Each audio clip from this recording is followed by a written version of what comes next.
এটি দুৰ্ভগীয়া ভূমিহীন পৰিয়ালৰ কৰুণ কাহিনী। পৰিয়ালটোক চৰকাৰে আবণ্টন দিয়া এবিঘা ভূমি এতিয়া ভূমাফিয়াৰ কবলত। গাঁঠিৰ ধন ভাঙি ইটোৰ পিছত সিটো কাৰ্যালয়ৰ পদুলিয়ে পদুলিয়ে ঘূৰি ফুৰিছে, কিন্তু মাটিডোখৰ বেদখলমুক্ত কৰিব পৰা নাই ভুক্তভোগী পৰিয়ালটোৱে।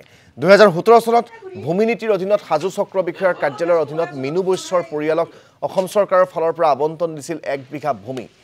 কিন্তু ধনৰ অভাৱৰ বাবে দৰিদ্ৰ পৰিয়ালটোৱে ভূমিডোখৰত নিৰ্মাণ কৰিব পৰা নাছিল নিজা গৃহ। এই সুযোগতে ৰাজনৈতিকভাৱে শক্তিশালী এগৰাকী ঠিকাদাৰে দখল কৰে মিনু বৈশ্যৰ পৰিয়ালৰ ভূমিডোখৰ। বিষয়টো সন্দৰ্ভত দুৰ্ভগীয়া পৰিয়ালটোৱে ৰাজচক্ৰ বিষয়াৰ কাৰ্যালয়ত, কামৰূপ আয়ুক্তৰ কাৰ্যালয় তথা আৰক্ষীৰ কাষ চাপিছে যদিও সুফল লাভ কৰা নাই।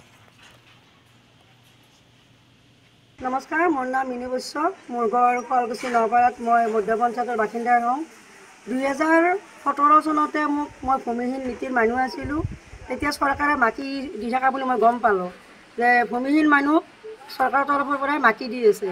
তেতিয়া মই যিহেতু এপ্লাই কৰিলোঁ, এপ্লাই কৰাৰ পিছত মোক DC কমল বৈশ্য দেৱে মোক চাৰ্কুলাৰ লিখি দিলে। চাৰ্কুলাৰ অফিচে তাতে বস্তুটো মোৰ গ্ৰহণ কৰি একচেপ্ট কৰি মোৰ এপ্লিকেশ্যনখন তোৰ পৰা 3টা মণ্ডল আহিলে। মই ভাড়াঘৰত আছোঁ কে নাই তেওঁলোকে প্ৰমাণ কৰিলে। আপোনালোকে দেখিছে মোৰ এটাই ৰুম, মই ভাড়াঘৰত বৰ্তমান এতিয়াও আছোঁ। তাৰপিছত যাই লগত চেকমেক হোৱাৰ পিছত মোক য'ত এতিয়া বৰ্তমান ইঞ্জিনিয়াৰিং কলেজখন বনাই আছে তাতে মোক 790 ডাগৰ মোক এটুকুৰা মাটি দিলে। মাটিখিনি দিয়াৰ পিছত পৰিমাণ আছিল মাটি মোৰ 5 কঠা আছিলে। এতিয়া কিন্তু সেই মাটিডোখৰ আছিল মানে একডোখৰ লোহা। এতিয়া যদি মই ক'ব যাতে তাতে হীৰাৰ টুকুৰা হ'ল, হীৰাৰ টুকুৰা হোৱাৰ কাৰণে একগল মানে পানী বোকাৰ মাজত যাই তাতে মই এখন চালিয়া বনালোঁ, মই খুটাও পুতলোঁ। কিন্তু অফিচ কাছাৰীত যাই মই প্ৰপ'জেল জমা কৰি টকা পইচা খুটুত লৈ মাইক্ৰ' ফাইনেন্সৰ পৰাই লৈ মই মাটিখিনি মোৰ আপোনালোকক মই ডকুমেণ্টছ দেখাম। ডকুমেণ্টছত মোক সকলো ৰেডি। তেতিয়া মই মাটি পালোঁ, মোৰ ভাল লাগিল।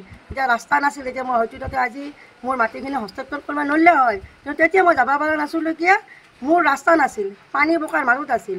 এতিয়া হৈছে কি কোনোবা দুষ্ট চক্ৰান্তই লগ লাগি মোৰ খুটাও নাই, মোৰ সেই পামচালিয়াও নাই, আৰু মোৰ মাটিখিনি মোৰ কাগজে পত্ৰই দেখায়, কিন্তু মোৰ মাটি নাই। আৰু যদি